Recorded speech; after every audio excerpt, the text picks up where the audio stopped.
All right, let's make a turn-based role-playing game battle system. I'm not sure if we'll make anything outside of the battle, probably. But let's just focus on making a basic system.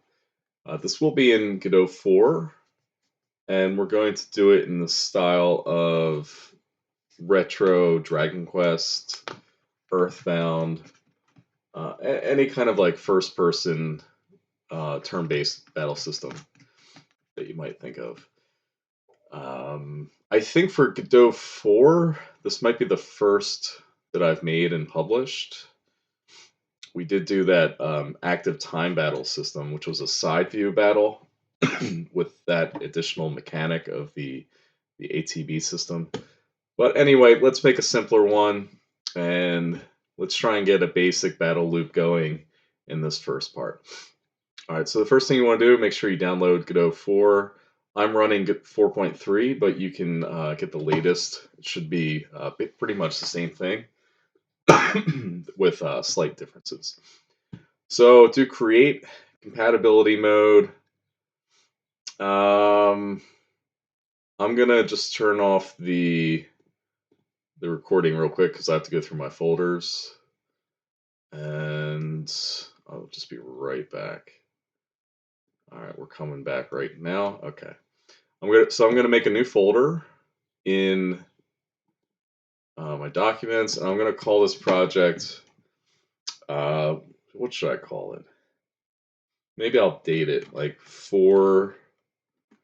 April 2025 turn-based RPG.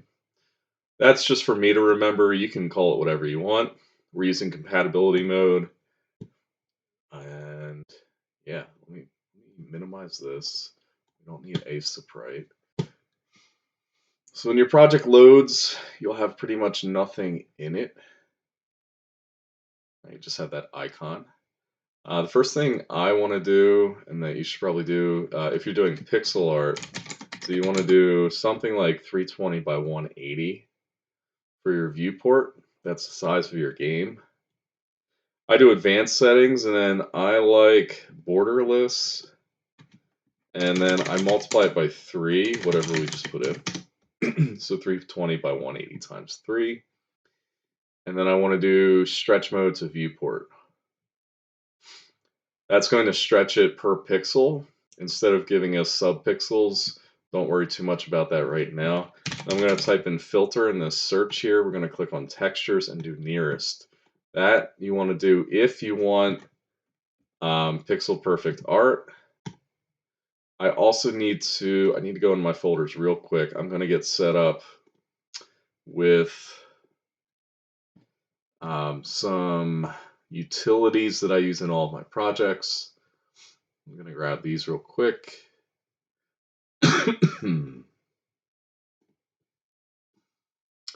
And be coming back in 3, 2, 1. Oh, Godot crashed.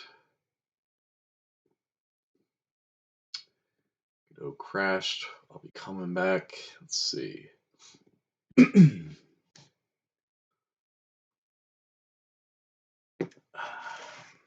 Good coffee. Let's see. Utility did come in. Very nice. I'm going to go back to project settings. I'm doing this for me. You don't have to worry about this part, except maybe for later. I'm loading in. What am I doing my font right now? Or my theme? Doing the theme. Then I want my font. You don't have to worry about this unless you have those. I do have to save and restart because those changes require it. And then we should be good to get going here. All right, so our battle is going to be a control. It's going to be user interface. We're going to... I need to set up my project a little bit more. Sorry, we are almost going. These are just things that I use. All right, debug, add, globals, add. Don't worry about this. All right, that should fix some of those. All right, so I'm going to call this battle. Just double click on that. You can rename it. You can also do F2. First thing I want is a background. we're going to click on this plus sign in a circle, and then we're going to do fill, whatever it's called. It fills full rect. I'm going to make it black, and I'm going to rename this to background. You always want to keep on top of your labeling of your nodes so that your organization is easy to read. We can go ahead and Control S to save this. I'm just going to call it battle. And if we run the game and select current, that's going to select whatever the scene is that we're running. That won't happen in yours. This is just happening because I don't have a player script yet. And this is stuff that I have in every game. So anyway, I pressed F5 again, and we have the game running. Just a blank screen. You can hit the stop sign to close it. I'll also show you real quick. I make a debug script where I get some helper input handling. We have this get tree quit. I bind that to the Q key so that I can always quit really quickly. I also have a reload. So feel free to copy that functionality if you like it. All right, so we have a battle scene, and we have to think about where these boxes are going to go. For me, I'm going to be thinking about something like Earthbound. And if you're not familiar, we can look at Earthbound battle system. So you have 4 boxes at the bottom, 1 for each player character. You have a dialogue box at the top, and you also have the battle options at the top before the dialogue box appears. So I'm going to be thinking about that as I'm making this. So first and foremost, I want a margin container. Again, I'm going to fill that to the area. Since I'm using a theme, I have, if I put in a panel container, you can see that margin is taking effect, right? It's limiting how close to the edge of that container, anything that we put in it. So whenever you see a container, just know that it's going to be handling the positioning and scaling to a certain degree of all of its contents. And so right now we have this panel container in it, and it's filling that margin container. We don't want that behavior. For now, I'm going to do top left. You can see it's a little bit small, but the power of the panel container is that we can add contents, and actually this will look better. I think we'll do maybe just a VBox for now. We can always modify this later. All right, whoops. I'm going to put the button in the VBox, and now I'm going to duplicate that button a few times. And notice what happens there, right? If I undo and then I redo, that's Control Z, Control Y, the panel container is automatically responding to the changes of its content. So that's super, super powerful. It's actually something I did not, that I was not aware of when I made some of my earlier tutorials. And I was actually doing that manually.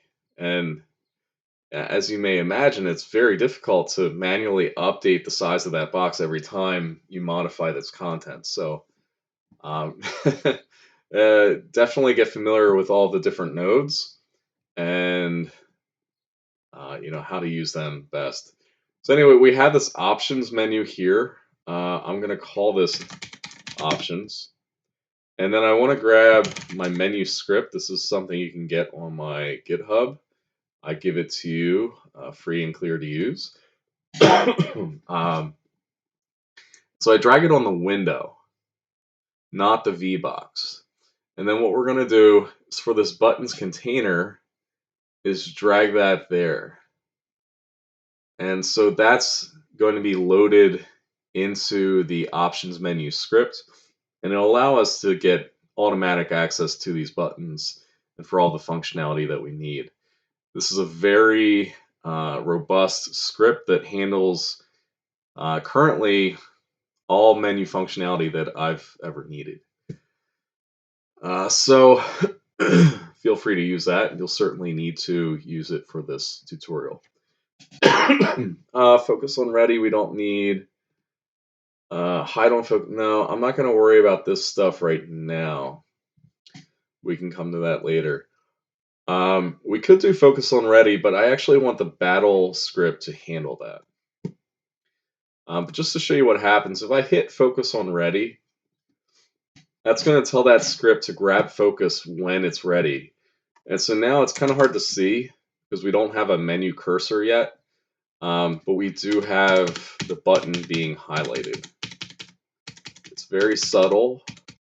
In fact, I should probably increase the contrast between those two colors. But you can see that's working. We also have an auto wrap. Okay. Before we go any further, let's do like, magic maybe, and run. Maybe flee. No, that way it's more different from these. And then I'm going to turn off focus on ready, and we're going to have battle handle that now. I'm going to make a ready function. All you need to know about ready is that it's called the first time that this script enters the tree. It won't be called if we take the node out of the tree and add it back in, unless it's a new instance of this node and the attached script. So you kind of imagine there's like a scene tree here. Actually, I think you can see it if we go on remote. So you have your root of the tree, and then you have all these other things. You have the auto loads that I put in. You won't have those. I'll have them, or you'll have anything that you add to these globals. You can see them right there. So those are always loaded in first, and then we have whatever the current scene is, and that's battle. Okay. When this gets added to this root, ready is called. Okay, so we're going to want to hold control as we click and drag. That gives us a reference to options, and what I'm going to do is options.button focus. And that will focus on the first button in this menu. Technically, it'll focus on whatever the current index is, so whatever the last button we are focused on, or whatever we set it to, it'll grab that. But since it's the beginning of the game, that index will always be 0. So it's the same as calling it like that. So we have focus on our menu. Now we need to handle what happens when we press these buttons. Before I do that, though, I think it's a good time to think about getting some enemies. So they're going to be in an HBox container. I'm going to center that. And then we're going to add a texture button, which will become our enemy. So what I'm going to do is I'm going to just make a placeholder sprite. I'm going to show you how to do this. You can go online and get a sprite that you want to use. So I'm going to use 32 by 32 pixel art. And all I'm going to do right now, just make a rectangle or a square, and then maybe just like get an angry face, and maybe, I don't know, some red eyes. This red means blood, it means bad, right? Something like that. And then maybe it's got a purple goatee. And like a mustache. Yeah. And then maybe some hair. And I'm going to Control S. I don't want to save this in my farming. I'm going to call this April 5.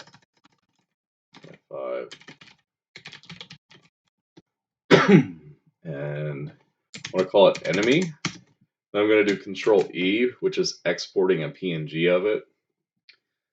And I'm going to click on the top level of that resource.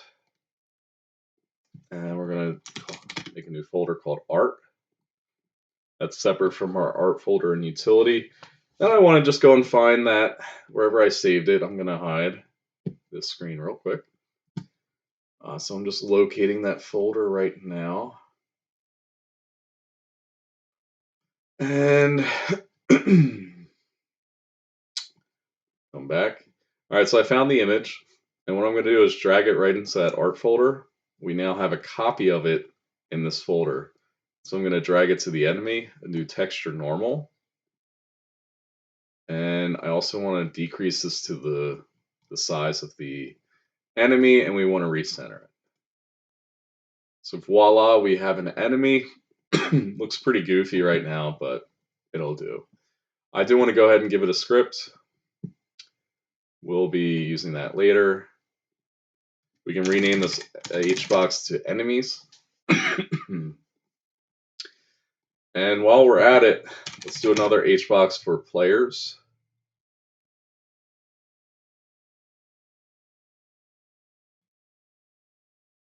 We do want that to be in the margin container. And this will be bottom center. I think we have this right. Why is... No, bottom. Bottom, yeah, okay.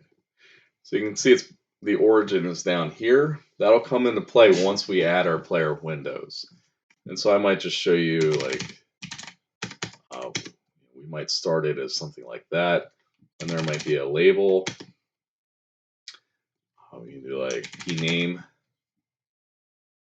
Really, we need a VBox in here. It's going to look a lot like our menu. And so I'm going to call this player window. I'm going to call this player windows. Don't want to do it, yeah. And so we'll call this player name. And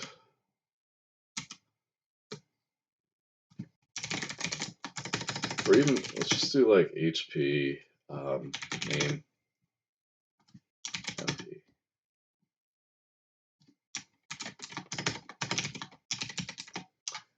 Something like that.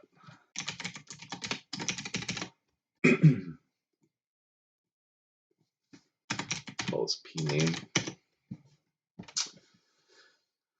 And yeah. So what I can do is save that, right click it, save branches scene, player window, that's perfect, and then we're going to duplicate that. For things where you want multiples of it, you always want that to be a separate scene. I'm going to do the same thing here with the enemy. That way we could have multiple enemies down the road. All right, whoops. But for now, let's keep it simple. We're just going to have one enemy. We're not actually using these player windows right now. And in fact, the player windows is going to be a separate scene, because if you think about games like Dragon Quest and Earthbound, these windows function the same way in and out of battle. They look the same. They respond the same to input output. So it makes sense to have that be an instanceable object. So we can have an instance or a copy of it in the battle scene. We can also have it in the GUI, which is the graphical user interface, spelled GUI. We'll get to that later. So let's go ahead and run our battle and just see what it looks like. Right, it's exactly how it looks in the editor. It's starting to feel more like a battle.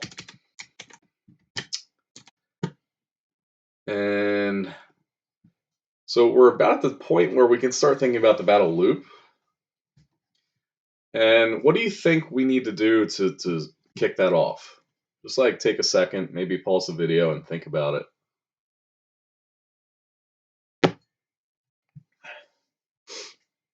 So how do we send input? right? How do we communicate our actions to the game? How do we even find out our actions? It's all going to be done through this menu. The other stuff we use, to make informed decisions.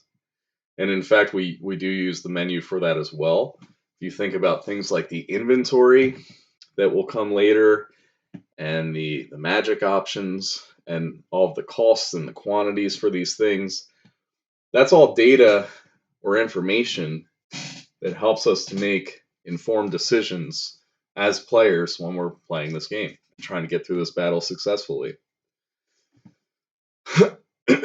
So if we click on the menu, we click on Node up here and Signals, which should be on by default instead of Groups. We have a few custom signals that I've added to the menu script. Activated and closed, we don't really care about right now. We do want button pressed. So we're going to connect that up to battle. And you can see it sends up two arguments, button and its index. I think we only care about the index, or I'm sorry, we only care about the button. So I'm going to put an underscore in front of the index. That's telling the the engine that we're not using that. We might use it for other instances where we are connecting the signal in different menus, but currently we don't want it for the battle. I just care about the button. And what I like to do to make sure that I'm getting that input is just print button.text. So that's going to print whatever text we put on that button when we press it. You can see it printing out down here. So we have that. Knowing that, right, we can dictate the behavior that happens.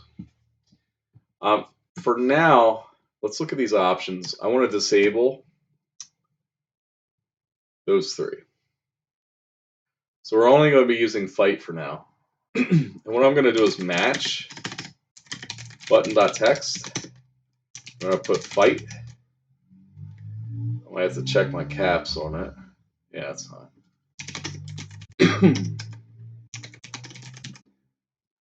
The underscore here is for anything else. It's like a default. If we don't find any options here, we're going to run this code. So when we fight, we want to pick a target, which means enemies needs to be a menu. I'm going to search menu, drag it up to enemies, and we want to drag itself to its buttons container. And then we want to get a reference to enemies. I'm going to click drag while holding control, let go, and then we have that reference automatically. Down here, we're going to do enemies.button focus. And so now we will be focusing on the current, on whatever enemy is present there. We could add multiple enemies just so you can see that. But that's fine.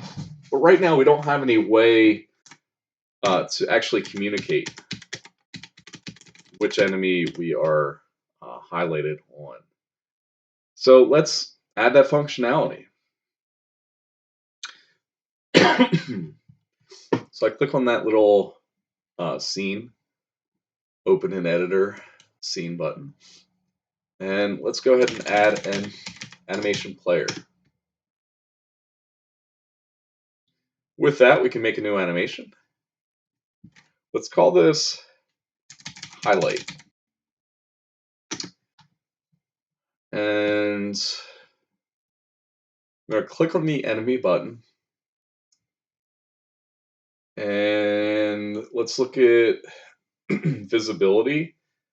And then let's do probably modulate. I'm going to click that key. We're going to create. And now we have this keyframe and this track for this animation. What I want to do is have it kind of blink So maybe halfway through, I'm just clicking on that, and then I click on this color, brings up this wheel. I'm going to drag the alpha down to maybe half, give or take. So now if we scroll back and press Shift D, it's going to play through that animation. Okay, and then it stops. Well, let's try hitting this animation looping button. Let's see what happens now. Interesting. That's something you might not think of right away, but it's actually looping to this original value, which is full alpha, right? 100%. Once it goes beyond this one. And that's because it's looking ahead, and you can kind of picture that 100% alpha existing here. Okay, and so it's going 100%, 50%, 100%, right? Just kind of looping around in a circle. I believe that's because we have wrap loop interpolation on. You can see it blinks here. It doesn't do that wrap if we turn that off. So I'm going to use it in this capacity. Then I want to do reset. We don't want that playing. And just to be safe, anytime I'm utilizing an animation player, what I like to do is .play, and then we do reset. And so if I was testing an animation in the enemy script or the enemy scene, I just want to make sure that we're always resetting it, right, when we start the game or whenever we instance that enemy. So great, we have that highlight animation, but now we need to be able to play it. So we're going to use this focus entered and exited. So we're going to connect that to the script. And I'm going to do animation player play highlight. And I'm going to copy this code right here for the reset when we exit. So now if we go back and I hit fight, you can see we're selecting the enemy.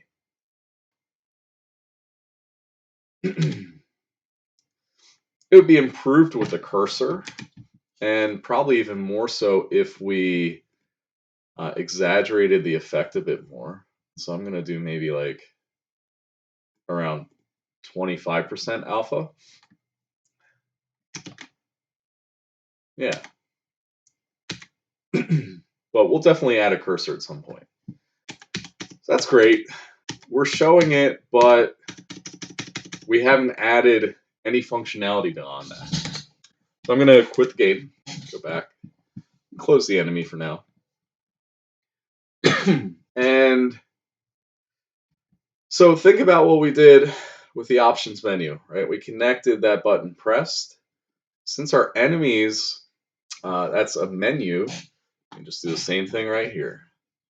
So we're going to send that up to battle.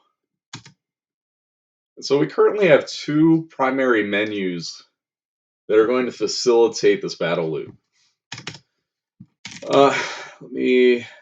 I don't know if I need index right now. Let me look. I think for now, let's just get rid of the second enemy, maybe. Just keep it simple. So right now, all we can do is fight. And so let's think about the logic, right? Like, we need to send the action to the event queue. Probably we're setting the action type when we press on the options button.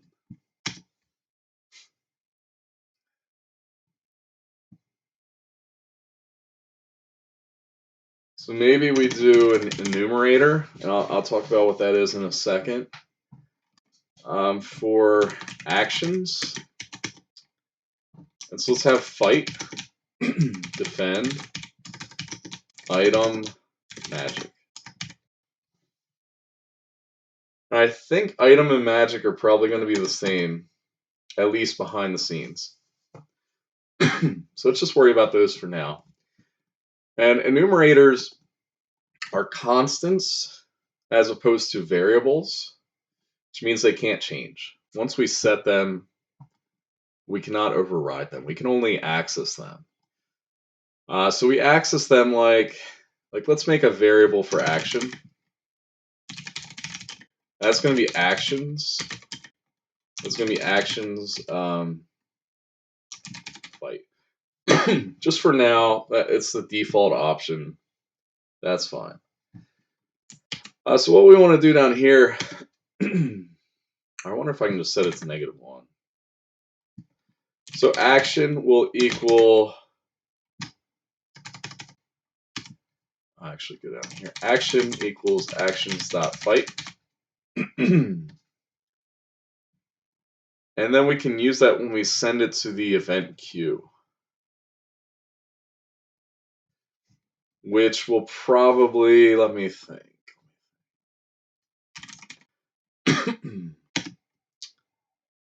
So we have a node, probably put it at the top, call it event queue. Alternatively, I'm trying to think if this actually needs to be a node. Yeah, I think that's fine. We're going to give that a script and give it a class name.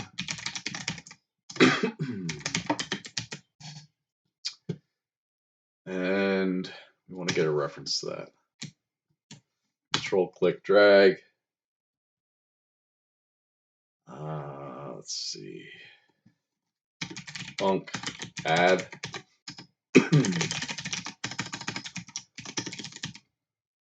So we're going to have the action, which, excuse me, should actually be over here. And this will now be like that. And maybe we also get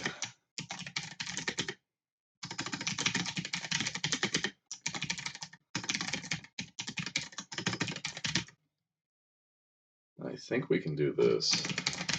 Let's see if that works. It does not. Does that work? Okay, so we're just like getting a reference to that enumerator, which we now put over here because that's really who should care about it the most. And it kind of offsets that logic from the battle so that the battle doesn't care as much about how it works. And here, this code will still work fine. And yeah, so now we send the action to the event queue. So we have a target. Let's put that out. Let's make a battle actor script. That's what I like to call them. So I want to rename it. Battle actor, I think that's fine. You could also call it actor data, but that's fine. And then we're going to do resource. So let's open that up with a class name. By giving it a class name, it gives us autocomplete for when we're referencing anything that is of that class. It also lets us do things like this. And so it's going to look something like button.data.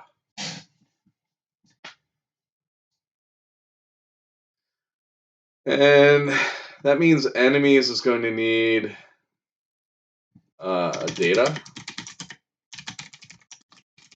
which will be null by default, which means it doesn't exist. So we're going to have to set that at some point. Our battle actor class is going to need a name, which will be a string. It's going to need HP max, which is an integer. Let's say for now they just all have 1. HP will always start at being equal to HP max. We'll have MP max.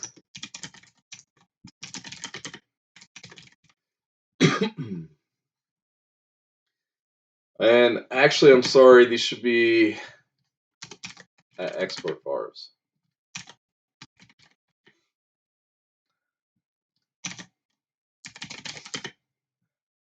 typo there. Put all of your exports at the top. And that should be fine. Might have to change the order of these. These might have to be in a function. So great, we have battle actor as a resource. I'm just kind of working through the logic in my head real quick. You will get a battle actor, the enemy being you. I'll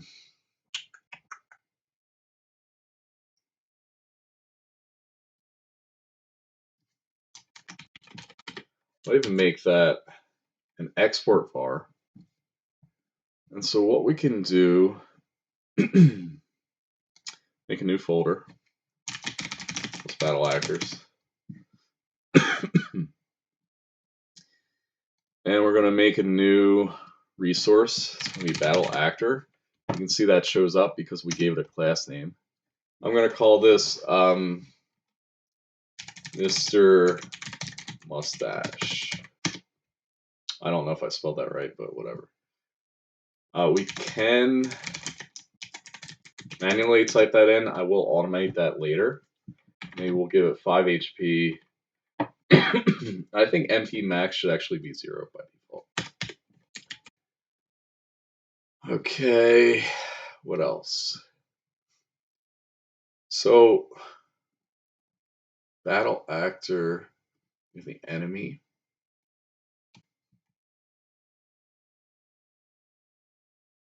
I think on ready, we do if data, then we want to do set data to data,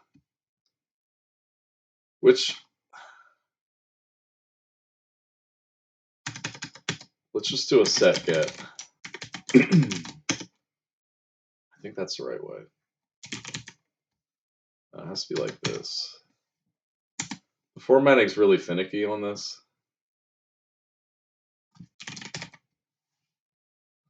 Yeah. So data will equal value.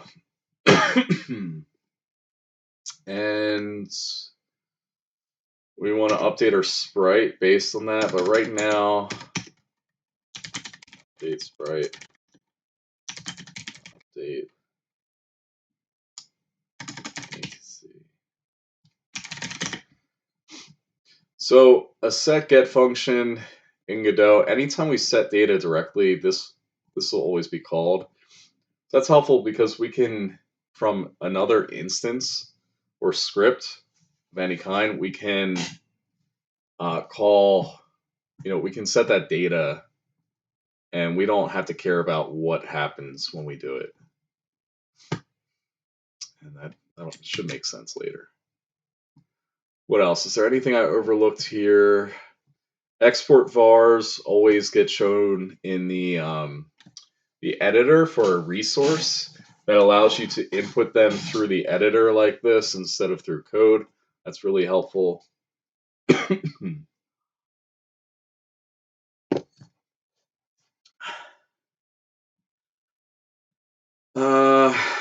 So now we can, for example, do print target.name. And that'll just indicate that we are pressing on them if it doesn't crash. So it's nil. Button.data is nil. Okay. Actor. Weird. I don't know why they don't have that data. I thought I gave it to them. Let's try it again. Yeah, so you can see their name being printed out. We could also do HP. Does that work?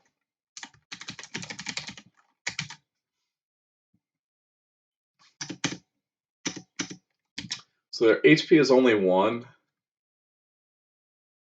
even though we set it to 5.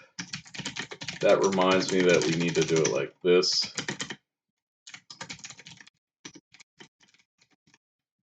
That will now run when this actor is initialized in memory or not.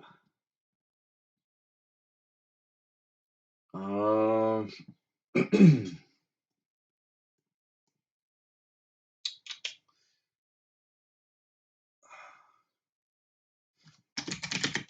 give it a duplicate. Okay. Actually, we're going to return down here. Bar dupe, battle actor, that's a we're going to make a duplicate. Self.duplicate. Or I wonder if we can just call it duplicate. Does that work? Yeah.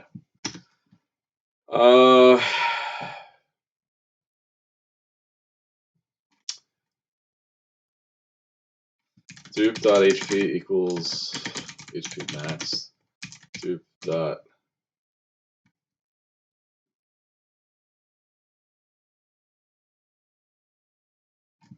Let's just put that in here. Yeah, in it.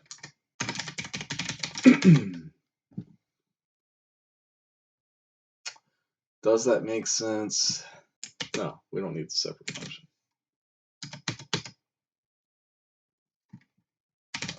Actually, call it new.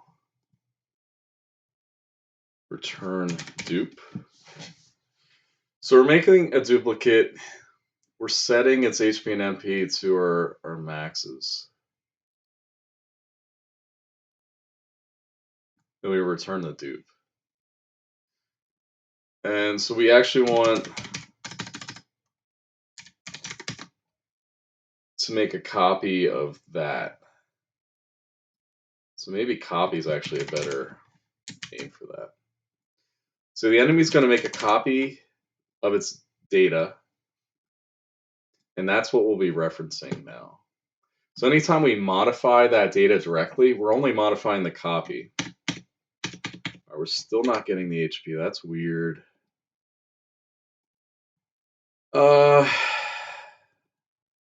HP max is set there.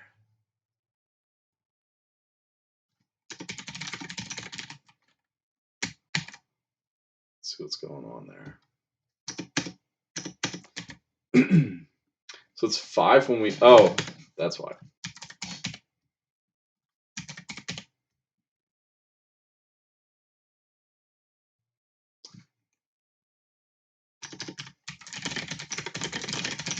We do want that to be separate.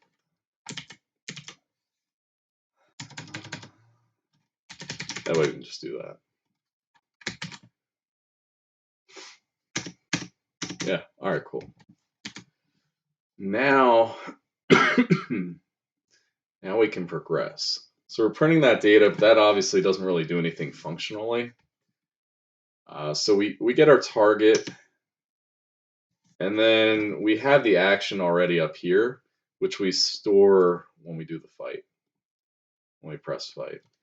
So now we want to do event queue.add, and it's going to take the action, and then it's going to need the actor and the target. So the actor is always going to be, so let me save this here. And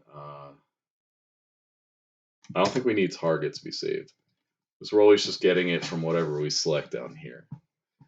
Add is going to need some more functionality. So action will be in actions. Then we have the actor and target.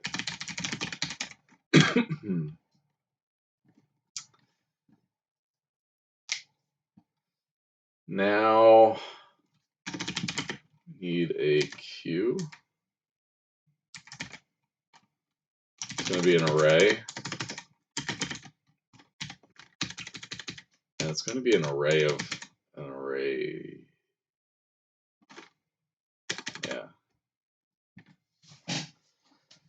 I think we'll come back to that.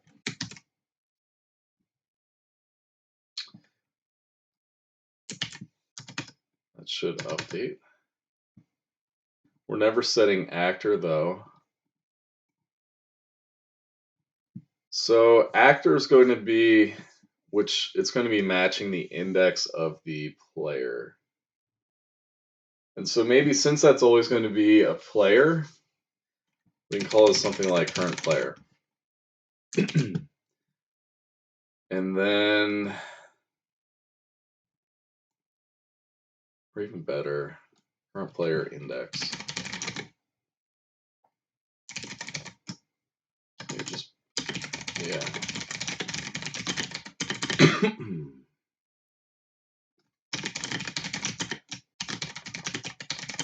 It's going to equal to, going to need a reference to player windows.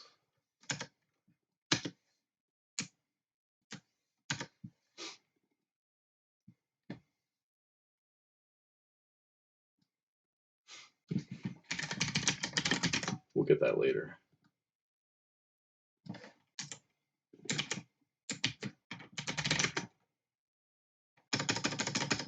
So the queue, let's call this events. Events.append, it's going to be an array. I think that's fine. Action, actor, target. So we're basically just storing that action for later. And we're going to make another enum for event. Where do I make that a dictionary?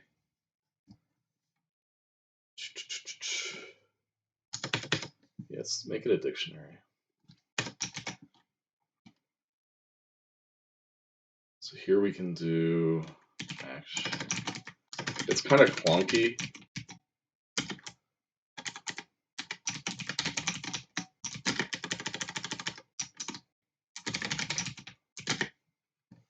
And just change that. So now we're sending through a dictionary. So it's an array of dictionaries.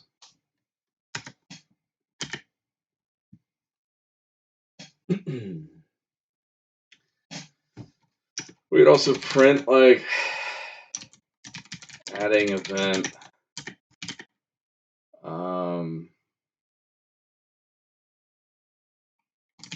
Actor.name is,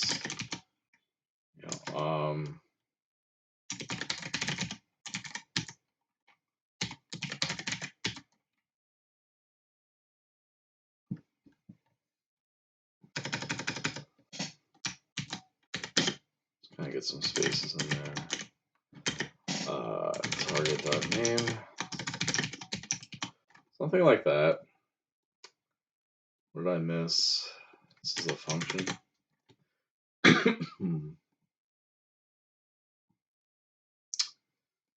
Que problemo.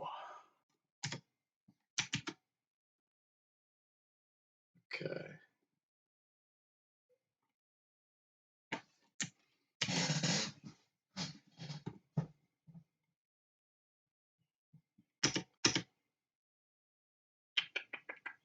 Okay, actors nil. So we're going to need to go and make our player data so we can get that and start getting our queue going. And for that, how do I want to handle that? Probably my data class. This was actually set up for a farming game. I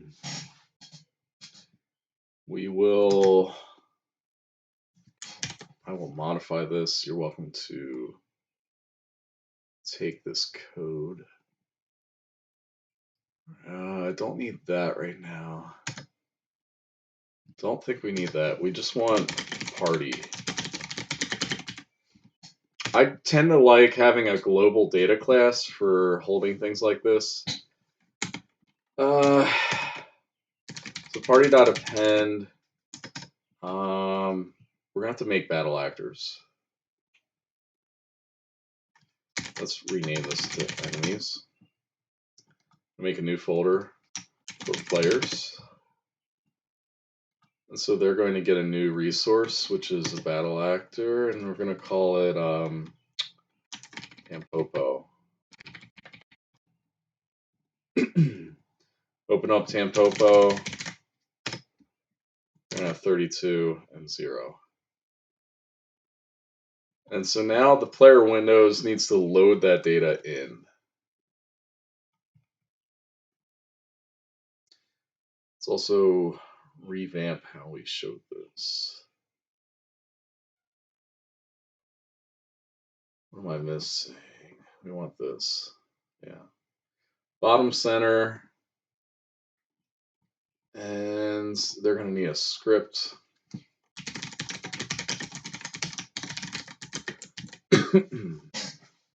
Make sure we update that in here. So we'll have access to that.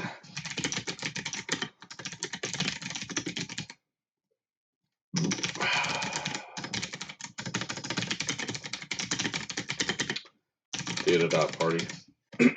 We need to make data global, so go ahead and make a data class. Make sure you have that. Make sure you do that. That should update once we save. Then we want to do 4-player battle. No, let's just do a standard for loop. For I in range party size. We want to do var player battle actor equals party I. So it's the party member at that index I. Always starts at 0 and works its way up until we hit the limit of the party. Since there's only one, we'll only get them. And this is actually flawed. So we need to loop through all of the buttons. Or the windows, sorry. Which reminds me they do need to be buttons eventually. But one thing at a time. I'm kind of, we've got a lot of moving parts right now. So let's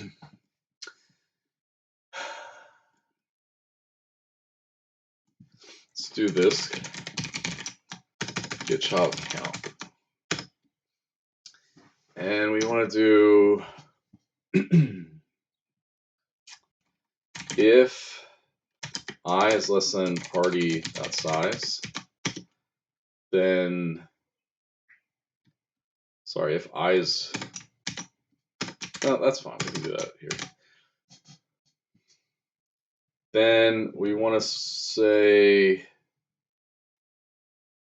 get child 0, get child I at that index. Dot data equals party I. Else get child dot data equals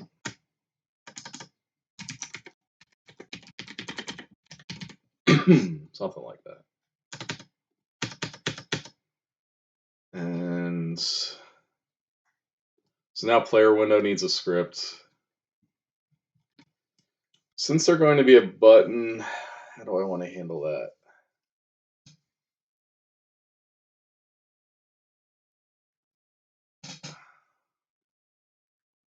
I'm going to make a button. Does that make sense? I'm not sure. Let's see. Let's make them the scene root. I'm going to test this out real quick. The problem is we don't get the automatic sizing. This button can be anything. But we do want them to be a button. And so maybe what we do is just give them a size of 0. And then when we create them, I'll show you what we do. So this is now going to be the player window.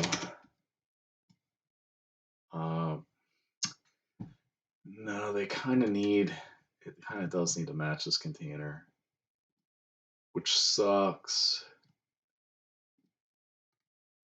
Let's just copy that size.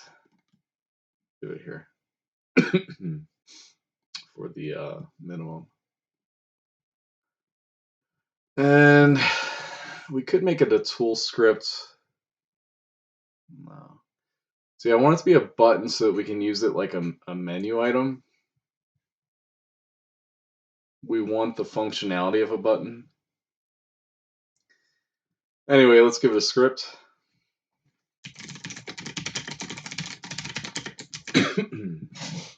And we're going to give it var data set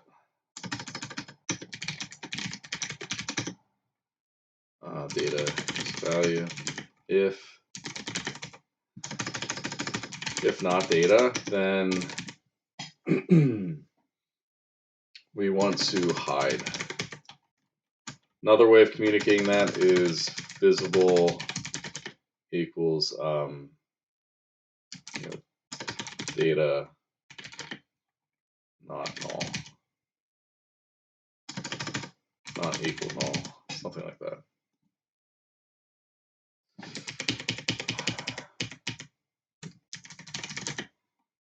Equals data. Is that better?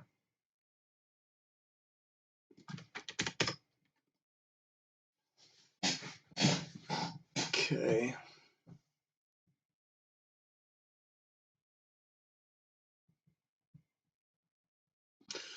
So you'll see in the editor we have 4 windows. We want to see just one when we start. Okay, we don't have any, which means the data is not getting loaded.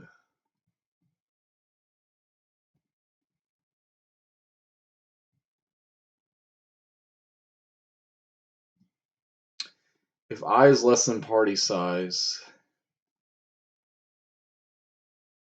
why is that not working?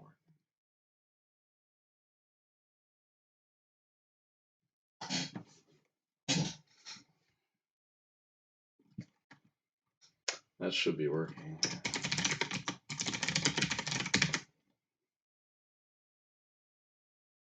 Or did I not even make the party? Yeah, there's no one in the party. So we made Tampopo. For now, we're just going to preload them manually in by dragging them like that. So now we should see one window at the bottom. Yeah, beautiful. Now we want to take it to the next step, and we want to load that data in. So if data,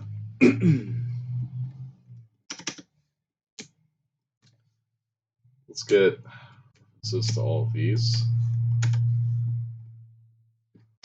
Pname.text equals data.name. hp.text equals string data.hp. mp.text equals string data.mp. Which reminds me, we're going to have to get a little more advanced with these real quick. It's going to look like that. Let's copy and paste that in twice. Make sure these are together like that. This one on the left will just say HP. This one will just be the values. This will now be called HP. Get rid of the old one. This will be left, right, and probably override separation, maybe 2 pixels. Delete MP, we're going to duplicate Control D, HP, rename this left side. So now we have these 2, and we want the text to always be aligned right. So I selected both of those. We do horizontal align right. And we want them to expand. That means that regardless of what we put in there, those 2 will always be aligned in that regard. Oops. We can save that. We want to update these references. I'm actually just going to delete them. I'm sorry, that's the wrong reference. We're only getting... Okay, maybe we should name these HP. MP. That way it better automates them. What we're getting here. The variable names. Those should be fine. Else, hide. We can turn that off. We can do show. Maybe even at the bottom we can show. So we set data to whatever value we send through.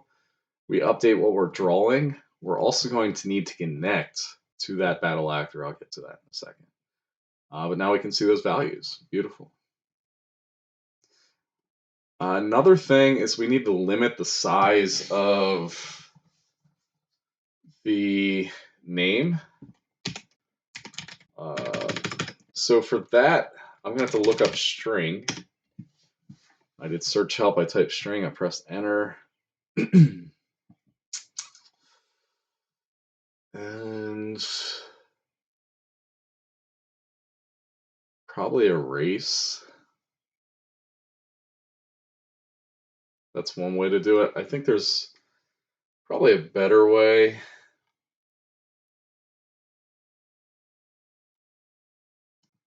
But you could theoretically just do like name.erase 3 and like 99. Let's just see what that looks like. So we actually want to do 4. So it'll just draw 4 of the letters.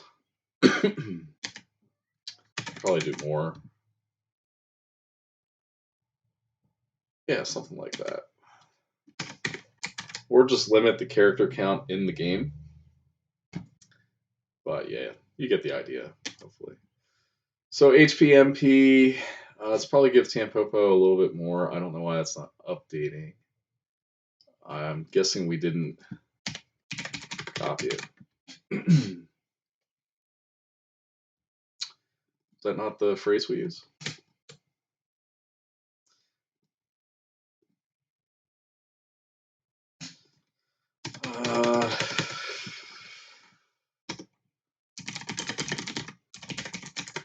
There, do that. Okay, now we're getting it. Cool. So we can fight, it breaks. So we're not getting to send them through here. This is always going to be player windows dot I'm sorry, we can actually just do data.party current player.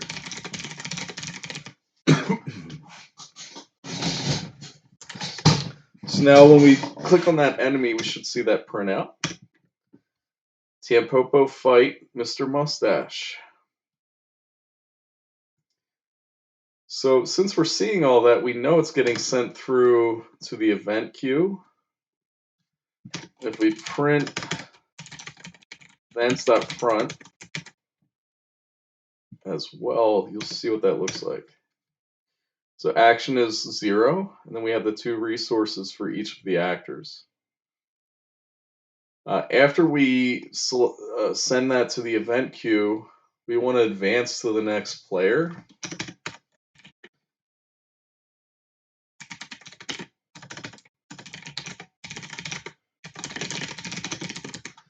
We could have direction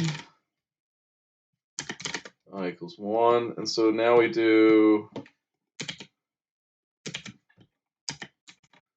plus equals direction. So we're adding whatever direction we send through to that index. If that is greater than data. Also, let's get a reference to the party. So we're not doing that.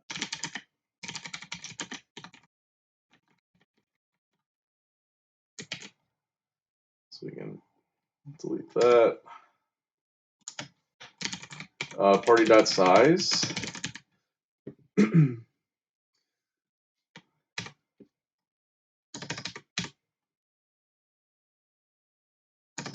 That's fine.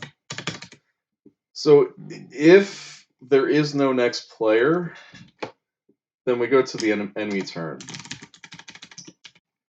To do like roll for enemy actions. To do sort by speed rolls. etc.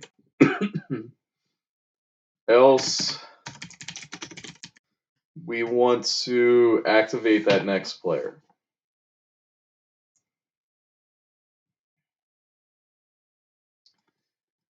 Since we only have 1 player and we can only fight, we really are only concerned with those first actions.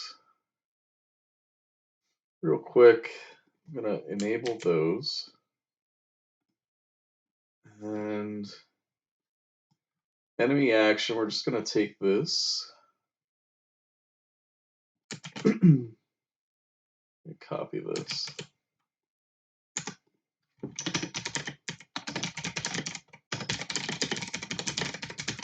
And begin queue. There's a typo down here.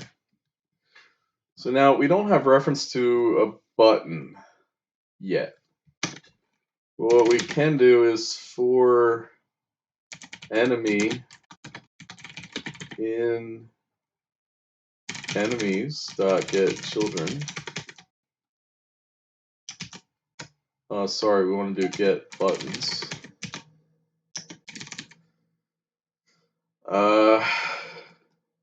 Delete actor.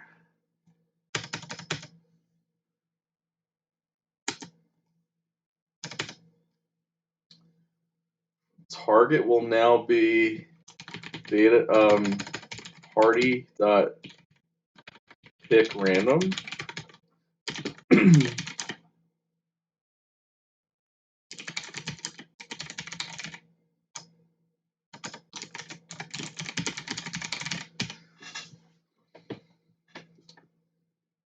And we're going to replace actor with enemy here.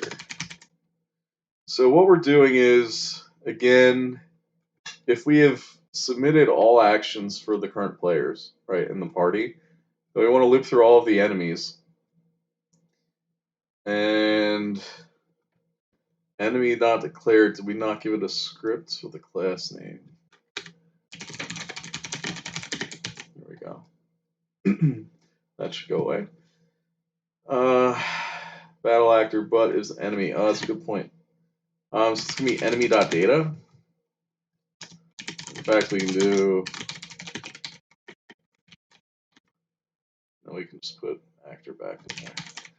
A little bit clearer. So the actor will be the enemy's data.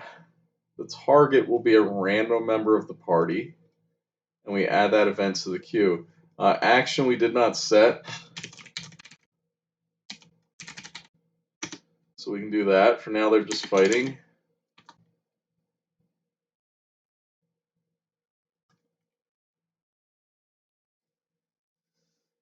And I feel like we probably always want to set action to -1 at the end.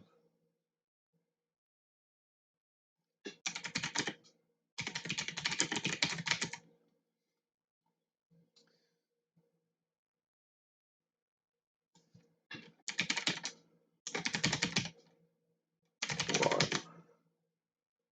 All right, so we're going to call event queue.run. After we add the action down here, we need to go to next player. We can delete that. No, that's fine. Options button pressed. That's fine.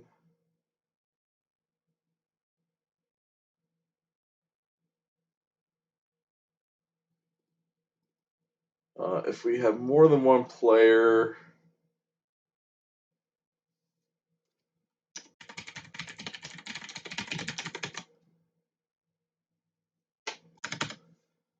instead of doing that, this will be -1, and we can just call go to next player.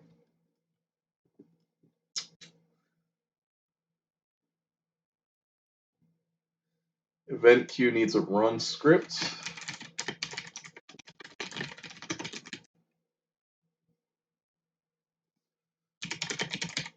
Event will be in a dictionary, which will be events.pop front.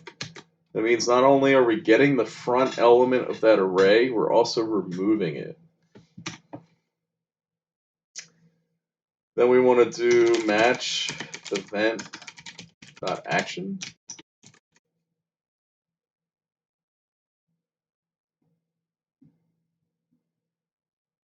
And we can do actions.fight.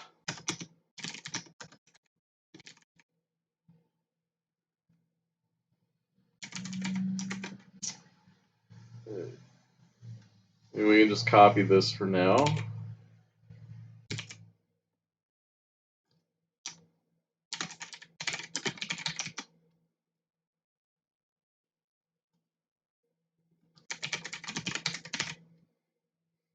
In fact, we can put this up here.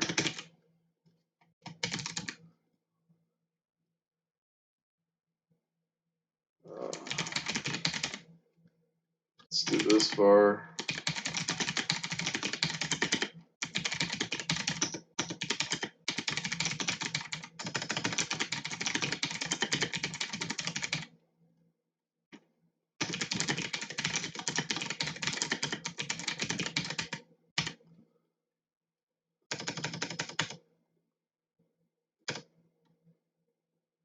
Don't need that. What we're doing there is just getting local references to all these things that we can use in this script. For now, we want to do await get tree dot create timer. Let's say like half a second. We're gonna wait till timeout. We're gonna run. I might even do this down here. So we're gonna run the event. We don't actually have that code right now. We're just doing it in text. And then we're gonna wait half a second and run again. Okay, so this is an example of what's called recursion. So we're calling the script itself within the script. Okay, it's recursive. And since we're popping from the front, we're removing that front element. This means that calling run once is all we need to do to go through all of these events. All right. We can take it a step further and we can await for this to be done. I think that's all we have to do. Then we can set current player index equals 0.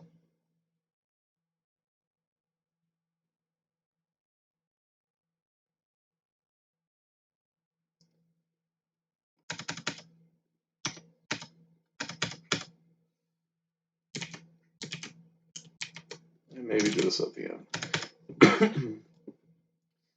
So we actually don't need that else because we'll always be doing this. It's just once we're at the end of all the players selecting actions, the enemies choose their actions, we'll sort them eventually, and then we call event queue.run and we wait for that to finish. Then we proceed. That should work. I'm not 100% sure if this is the right syntax for waiting that, but we'll find out easily enough. And I'm going to comment that out because we don't need to see when we add it right now. I'm just worried about seeing it when we run. All right, so there was no event, which means we need to do if events dot is empty, then we return. This means if there are no events left, we just exit the script, exit that function rather. Let's try it again. You can see it runs through. Okay, we fight, and then they fight us, and then you can see we're back here up with menu focus.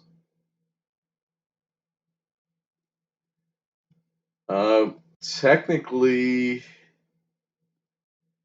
we should hide the menu here.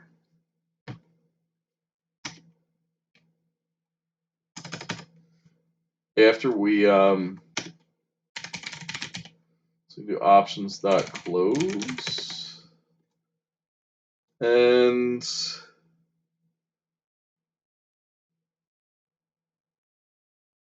I think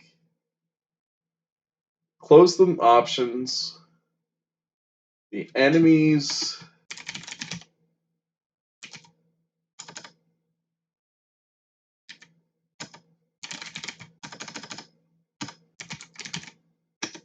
Forget what we have to call.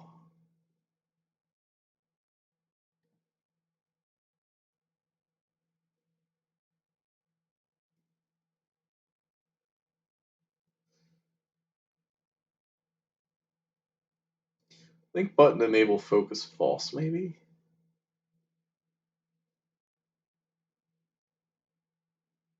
Yeah.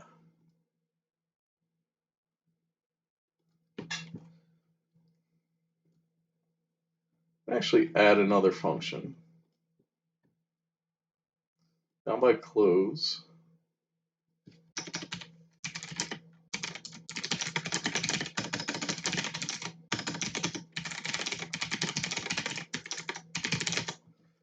Maybe after close. Oh, that's fine. We'll try that out in battle.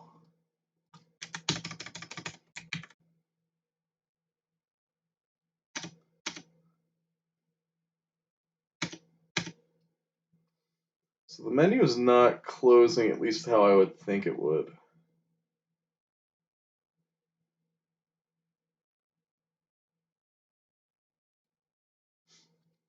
Let's try hiding.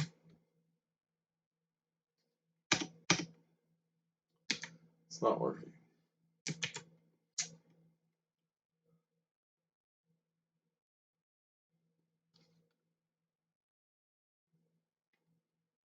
Oh, I see why. Okay. We can keep hide there, but really what I want to call is hide.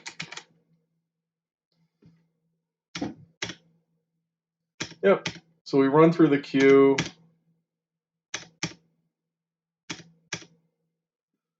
This looks a little bit askew. That's right in the middle. We can see that that is off.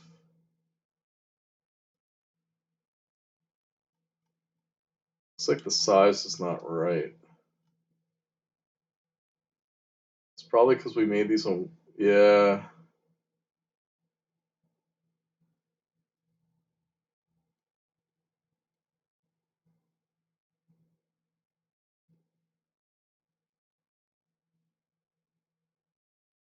Still looks off. I don't understand. Maybe the name is throwing it off.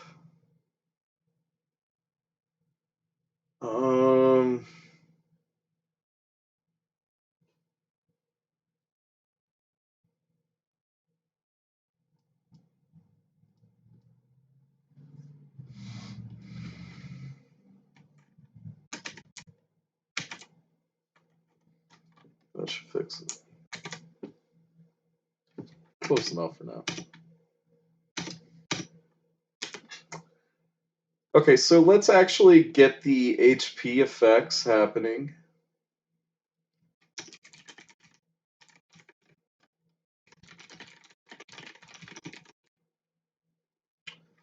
It's going to look like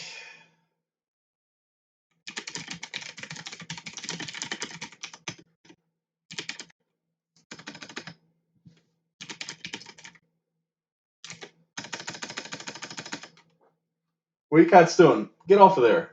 Sorry. HP will equal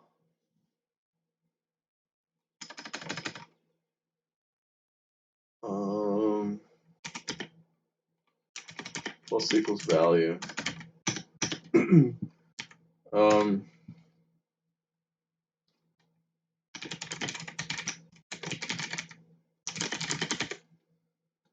Now change equals HP minus HP. I think so. If it goes down, it'll be negative. That's fine. And let's just do this.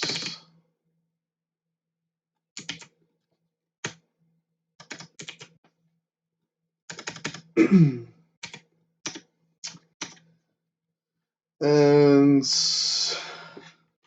we need to clamp HP 0, HP max. I think that makes sense. We need up here.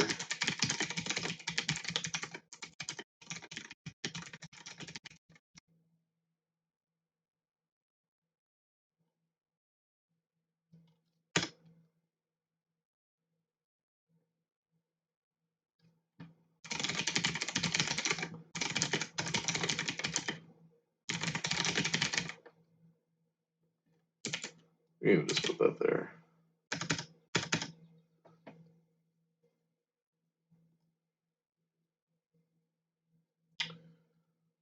So we made that signal, and now we need to connect it to the window. If you remember, I mentioned that earlier. We just didn't have the signal made. So another thing we want to do is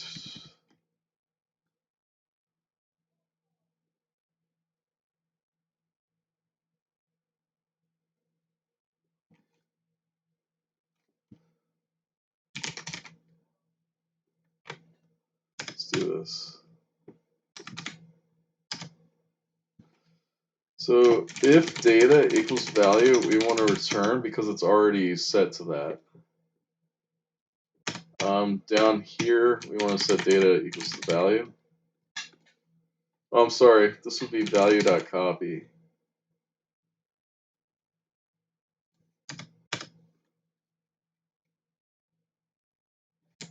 No, I take it back. Since we're copying it, it's always going to be a copy. So it's okay. Don't worry about what I just said there. So we make a copy, but before we do that, we need to disconnect from the previous one, which is something you probably won't do too much, but it's something we need to do. So if data.is connected, we're going to put HP changed. That's going to be on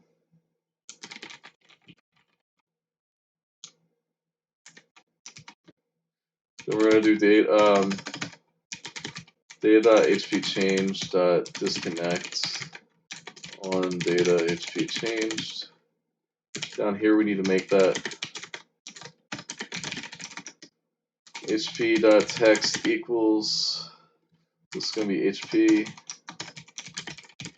max value change, and HP text equals HP. We're not using HP max nor value change right now. And this will be string. So we disconnect that, we make a copy of the new data. Data.hp change.connect on data HP changed.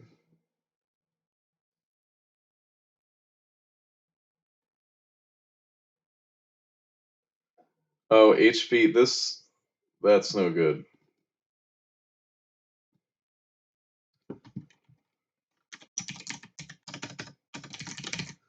Just do that.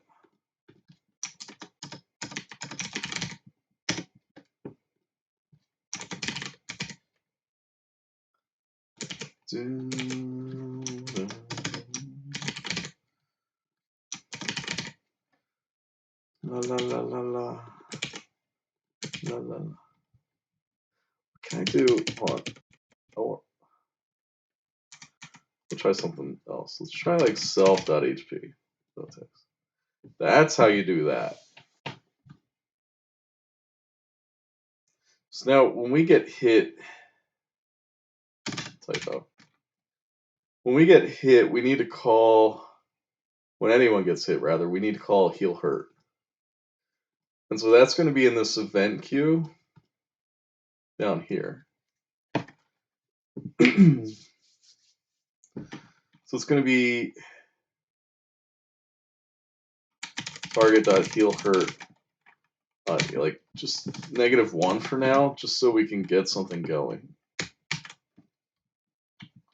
So when I get hit, If data. What's going on here? 18 HP tech.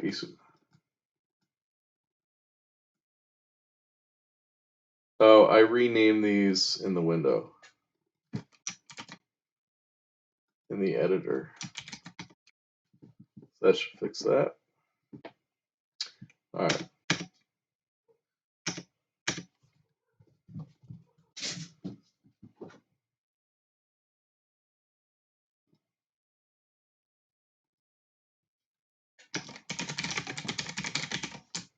That's weird.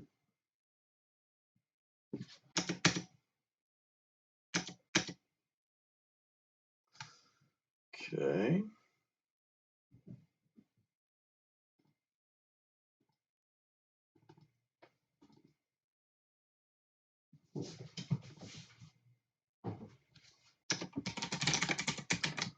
This is not showing up here.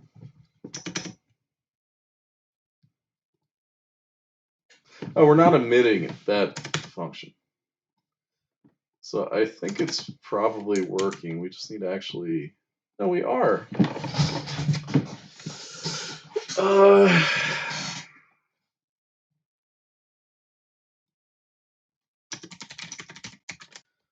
See if we're getting it there.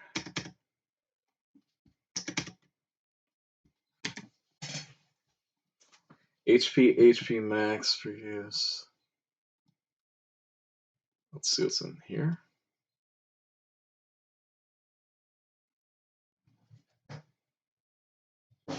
Yo, cats, come on, come on. Don't need that right now. There's an error because there's nothing in that.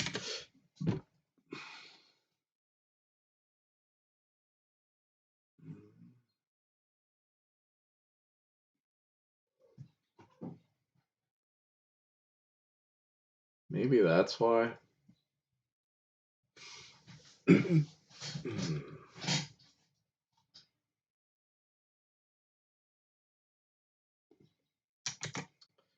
Or if this has anything to do with it.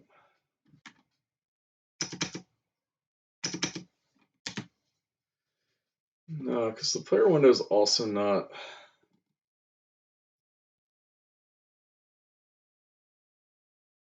The HP is not updating right.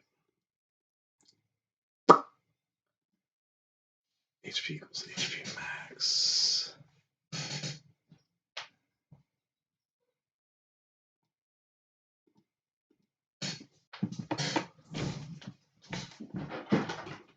Guys, take it easy. My cats are going nuts. I don't know. I'm not really sure.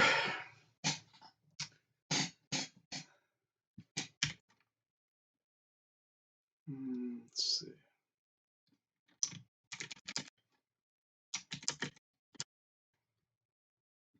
Let's see what's going on. Tampopo's not even getting any HP.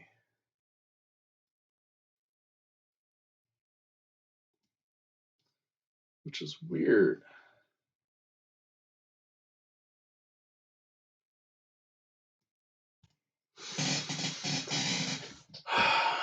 All right, we're copying it.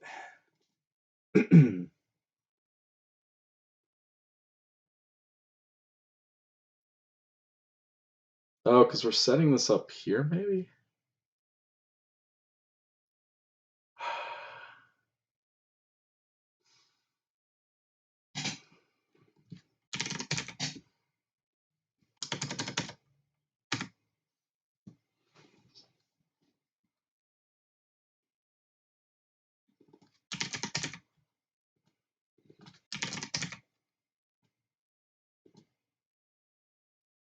Let's try that.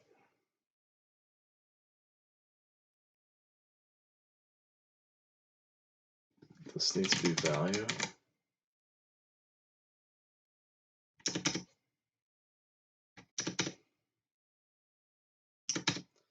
So the enemy's HP looks like it's getting set, but not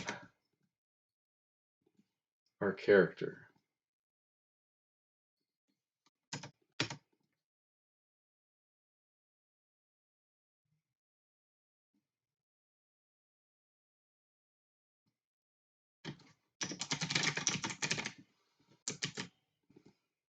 Oh, because we're making a copy of it. No, but we're connecting to the copy right here. Should be changed.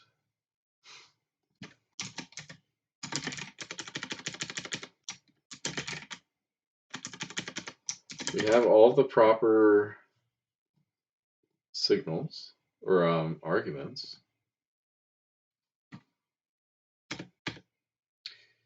You know, these things happen.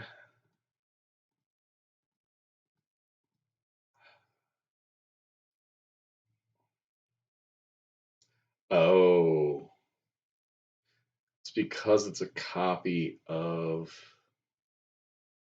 the party member. Okay, I think that makes sense. We actually don't want to copy it. We can put this at the top. See, I was a little bit confused there.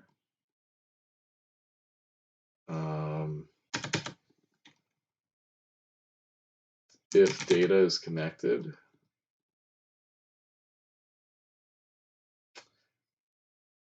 I mean, really, if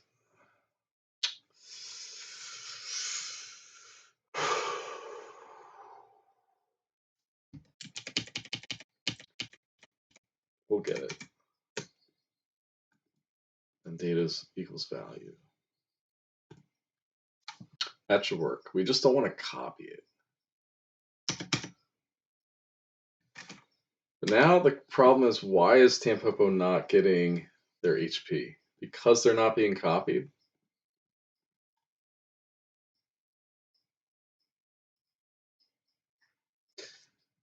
Try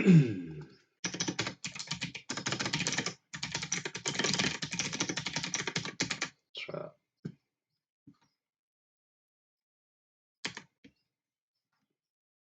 Don't understand it. I've had similar issues before. We could temporarily do for v in party beta admit. Yeah. There we go. We can see our HP updating. All right, that was a fun bug. So Mr. Mustache is defeated. I think the enemy is going to need to connect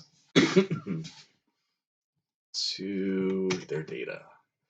It's going to be data.hpchange.connect on data hp change. Grab this. We want HP and HP max and HP max and value change. We're not using value change right now. We're just using HP. We want to do if HP less than or equal to 0, then I tell you what, we're just going to queue free. We're going to get the heck out of Dodge. So now after I hit the enemy enough, 4, 3, 2, 1, they're gone. So now there's nothing to hit. The game crashes because it's expecting an enemy to be there.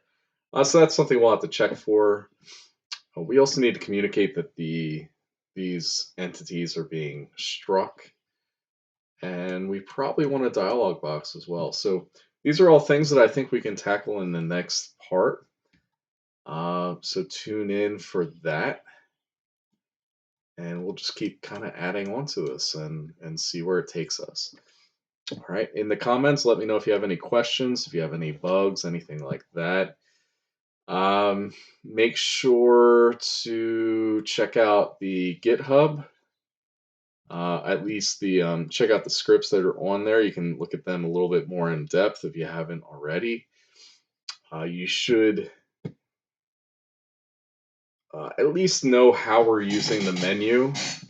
That's something that is going to be used a lot in a role-playing game, right? I mean, it's tons of menus. So understand that. I'm not saying it's a perfect script, but it is functional in all of the ways that I've needed it to be. And yeah, I'll see you in part 2. Good luck with your games as always. Thank you for tuning in. I'll talk to you next time.